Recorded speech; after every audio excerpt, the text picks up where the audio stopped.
আসলে আমরা গান করতে আসলাম, দুই একটা গান শুট করব। তো একটা জিনিস মনোমুগ্ধকর হয়ে গেলাম দেখে।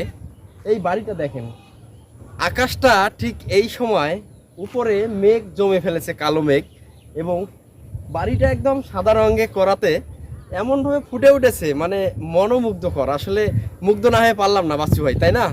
দেখার আসলেই মতো। দেখার মতো। দেখেন, আসলে আমি যত দেখতেছি তত মুগ্ধ হচ্ছে কিন্তু। পিছনে কারণ কালো সাদা। হ্যাঁ, ওই পিছনটা কালো মেঘে ঢেকে গেছে, আর মাঝখানে বাড়িটা এত সুন্দরভাবে ফুটে উঠেছে। এটাই তো আসলে প্রকৃতির নীলা। প্রকৃতি যে কখন কোন জিনিসটাকে ভালো লাগার দৃশ্য করে তৈরি করে দেবে, এটা কেউ বলতে পারে না। আজকে এই জায়গাটা যদিও এখন মানে কাশফুল নাই, 2 দিন পর কাশফুল হবে, তখন এত সুন্দর দেখা যাবে আরো।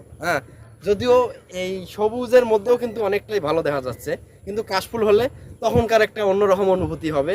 এই জায়গাটা সম্পূর্ণটা দেখান বাচ্চু ভাই, সম্পূর্ণটা কিন্তু কাশফুলে ভরে যাবে।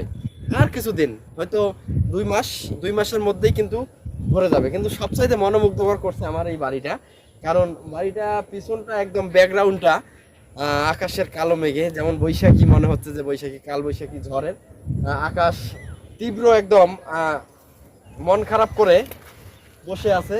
আর বাড়িটা হাসতে আছে। হ্যাঁ, বাড়িটা হাসতেছে। মনে হচ্ছে আকাশ মন খারাপ করে কালো মেঘ তার জমে বুকে একদম বসে আছে পিছনে। আর এই সুন্দর বাড়িটা মন খুলে হাসতেছে। এত মনোমুগ্ধকর হয়ে গেলাম বাড়িটা দেখে। আসলেই পিছনটা যে এত সুন্দর একটা কালোতে ভরে গেছে। অন্য বাড়িগুলো আছে কিন্তু অতটা ফোটেনি। দেখেন, আরো 2টা বাড়ি আছে আশেপাশে, সেই বাড়িগুলো কিন্তু অতটা সৌন্দর্য দেখাচ্ছে না। কিন্তু এই সাদা রঙের বাড়িটা দেখেন, আসলে এই মনোমুগ্ধকর। ঠিক আছে, ধন্যবাদ।